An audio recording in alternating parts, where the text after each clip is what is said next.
Wargamers. I know we're right in the middle of our Imperial Armor Index Xenos review, and if you're new to the channel, go ahead, check that out. But if you're not new to the channel, today I want to talk about the upcoming changes that we're going to see in Chapter Approved. So if you haven't seen, Games Workshop released a preview of what are some of the things that are going to be in the new Chapter Approved book, which will be out in time for Christmas. So just a couple months away. I know it's hard to believe we had a 8th edition drop just a month or so ago, and we're already looking forward to a revision of that of sorts in a couple months. So I want to talk specifically about the changes that they're doing, but also generally about the whole idea of Chapter Approved. So Chapter Approved, if you're not familiar, used to be a portion of White Dwarf where they would release special rules that you couldn't get in the Codex or couldn't get in the main rules. Things that you didn't want to have to wait for a whole new publication cycle to go through. And keep in mind, this was at a time when you got maybe 1 or 2 codices a year, not this breakneck pace that we're at today.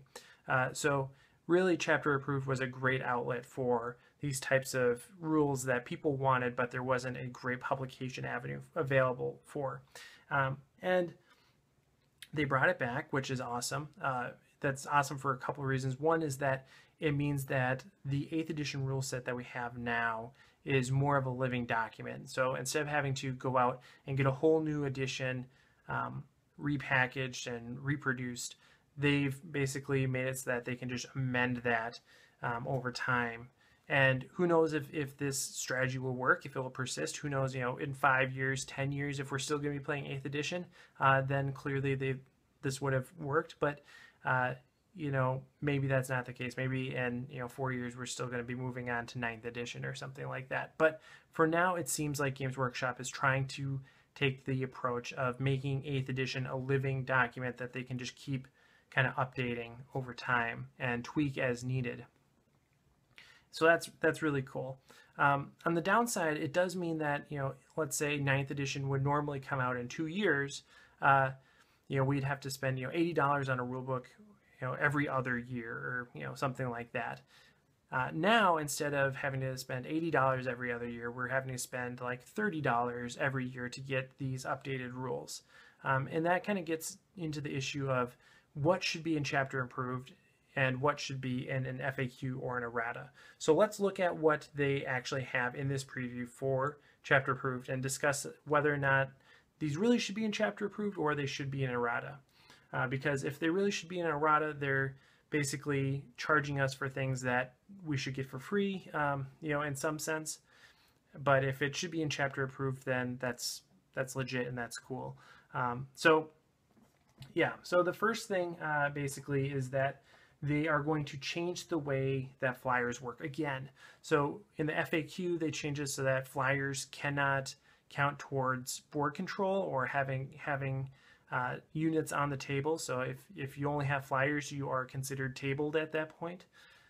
They're taking it one step further in Chapter Approved and saying that that's still the case, but even then, those flyers can't even control objectives. Even if you have guys on the ground, those flyers can't control objectives or contribute to the control of objectives, which I think is good. It makes sense. They're flying around. They're not able to actually do much to control an objective, and it's thematic and makes sense in the cases where the vehicles don't have hover.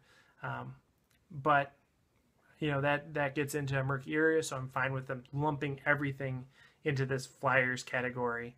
Everything with the flyer battlefield role and treating it like this.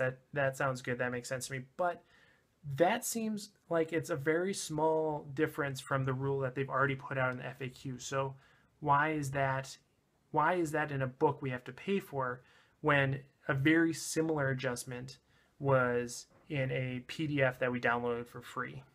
That seems a little sketchy to me. A bit sketch, as the kids say.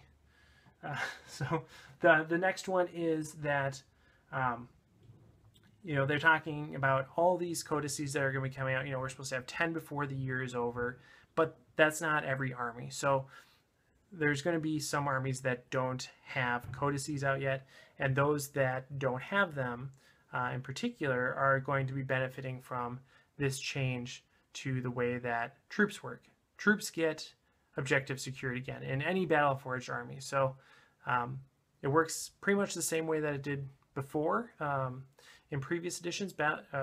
Objective secured just means that if you have troops on an objective and they would otherwise be contested by some non-troop unit, that the troops get priority and they count. So you could have a single tactical marine on an objective, and if it's surrounded by, I don't know, like, you know, a dozen kilocans that aren't troop choices, that don't have objective secured, that one marine would take the day and control the objective. So that's how objective secured works, basically the same way as it did before. And I think that's really nice. It helps balance kind of the temptation that we have right now to push towards super elite and fast and, you know, super aggressive units. I like having that anchor and that advantage to having troops. It was something that I liked with 6th edition and 7th edition. I like this, and I'm glad that it's back. Again, this doesn't seem particularly different from the rule that they made for boots on the ground, that, you know, flyers don't count towards your table presence. So, you know, again, this is a little bit more of a gray area because it's a completely new rule. So I'm okay with this being in chapter approved, but it does kind of, it fits in that gray zone. Is this something that they could have done in FAQ, or does it have to go in chapter approved? And then we get into new match play missions. And this is something that I think clearly should be in chapter approved. So the first thing we talked about seemed like it shouldn't have been in chapter approved. The second thing, maybe. And then the third thing seems like it's a legit thing that should go in chapter approved, certainly. And that's new missions, like I said. So they're coming out with new missions, and associated with those missions is a new rule for how turn 1 works. So there's a couple things to unpack there. One is that there's new missions. They don't replace the old missions. They're completely new, novel, interesting missions, hopefully, that are something that, you know, you're not going to be able to deploy with an FAQ or an errata, because there wasn't a problem with the original book, and it's not like a question or anything. It's a whole new set of things that it's its own creation. So this makes sense that it's in chapter approved. And the way that first turn on these missions specifically works is the way that it's been done with Frontline Gaming and like the Bay Area Open, the LVO, the ITC format of just whoever deploys first just gets +1 to their deployment roll. Instead of whoever deploys first goes first, you just have a roll off at the end, and whoever deployed first gets +1 to that roll. So they are adopting that new rule set, that rule set that in a lot of ways seems to be community generated into the actual rules for these new missions only. So if you don't like that way, if you prefer to do the deploys first, goes first, you can still do that with the original Eternal War and Maelstrom missions. But if you want to do this way, they are giving you an entirely new set of missions that you can do that with. So that's pretty cool. So I'm excited about that. I don't think that's a detail that people are necessarily picking up on, that it only applies to the new missions. So you know, either if you're excited about it or not excited about it, just either way, it's not for everything. So, you know, take it or leave it, I guess. But yeah, I think this is cool. So overall, I'm excited about chapter approved. I think there's a lot of cool things that we can get with chapter approved. Chapter approved is the thing that brought us the Crew Mercenaries army list back in the day. And that's still like a community favorite, right? So there's a lot of good that can come out of this, and I just hope that they do more of that and less of the minor rules tweaks that really should be in FAQs or erratas.